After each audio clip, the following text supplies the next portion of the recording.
Hello everyone and welcome back to another Spore creation video. And for today's creation we're going to be making the Ankylodocus from Jurassic World Evolution. I'd seen this creature appear in my YouTube feed and my Twitter feed earlier this morning, and I actually found it quite interesting.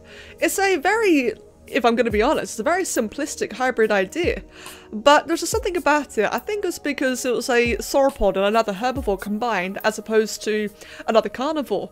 Now, while I personally, I find the carnivores far more interesting to look at, there's something about this particular hybrid just caught my eye and I thought it'd be quite a nice little simple yet interesting creation to make for today.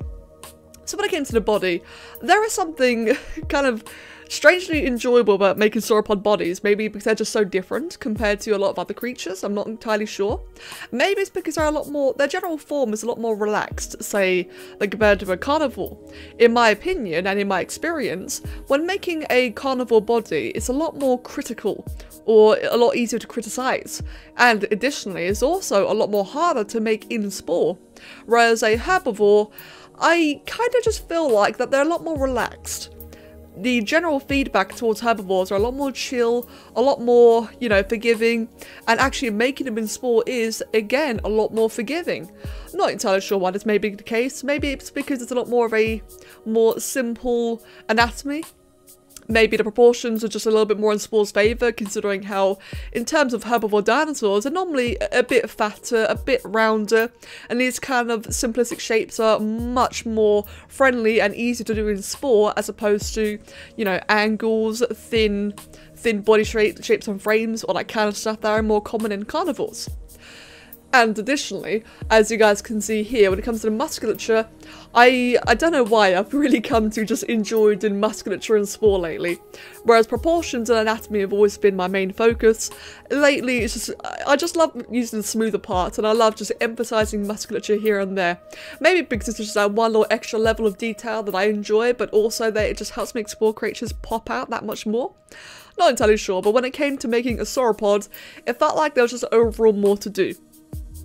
And come to think of it, another thing that I quite enjoyed making with this creature was it may seem lazy, but the feet and the head were just surprisingly just so straightforward to make when comparing to the images of the Ankylodocus or more like the recording of it in the Jurassic World Evolution trailer. The face is quite simple. There was actually an existing pre-made head that was surprisingly similar to it. The feet are a little bit wrong, they're missing one digit to their toes. But then I figured that for the general shape and just how well everything fits together, I thought that one missing digit was fairly forgivable. Again, Spore does have its flaws, it's not perfect by any means, and I kind of felt like that, while sometimes I do just add in that one extra digit with a textureless part, I felt like in this scenario it kind of just would have spoilt what was otherwise a very smooth transition between, the limb to the feet.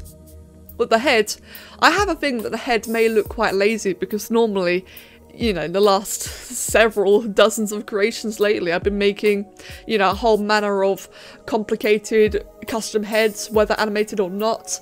Lots of stacked parts all over the place to try and making them look interesting, unique.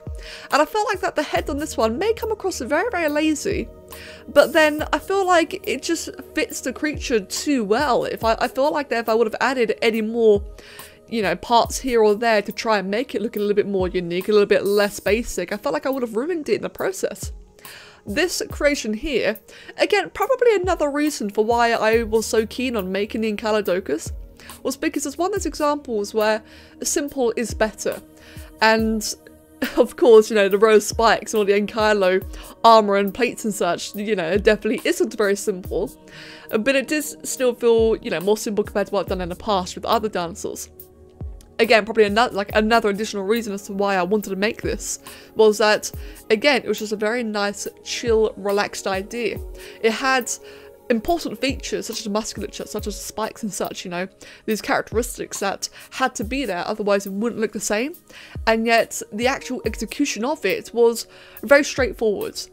Again, like I said, simple is better in this scenario, and it's nice to have a bit more of a simple creation every now and then. Especially when I prioritise, bigger, stronger, more teeth, that whole kind of thing. I like making large, flashy creatures. Every now and then, I just like to make something just more chill, you know, less in your face, less over the top, something you just look at and think, ah, that's nice, that's nice, something more reminiscent of a Spore creature, funnily enough. When it came to the textures, it's funny, I think I actually spent more time on the textures than I did on the creation itself, because I wanted there to be a balance between the gradient of textures, so it wasn't just one big flat colour. The base pattern or base texture itself was so important, as it has, with the bump mapping enabled and such, it has, you know, little bits of scales, little bits of hide here and there. It just kind of gives off that little bit extra detail in the textures, without the scales being absurdly large as it is, you know, some carnivore creatures. In Spore, of course. But also having a different gradients, having all the colours, having the colours be the same, you know, the same colour palette, while still showing different shades and therefore different complexity and detail within the colours. It's very subtle little hints and changes of shades that really just do add so much more life and variation and depth more than anything else into a creature. Technically, this creature, as is the ones I saw in the trailers, they are basically just either brown or grey. As simple as that. But there's so much more to it, and I do like being able to, you know, juggle around with different textures and paint and different textures and patterns in Spore to try and obtain that look. It's definitely one of those slightly harder than you think to do kind of things. But in the end, I feel like I nailed it fairly well, and I'm very happy, not only with the creation itself, but with the fact that its mouth can actually animate. It actually has a mouth, which is quite nice. Right then guys, I hope you enjoyed the video, and as always, thank you very much for watching, and I'll catch you all next time.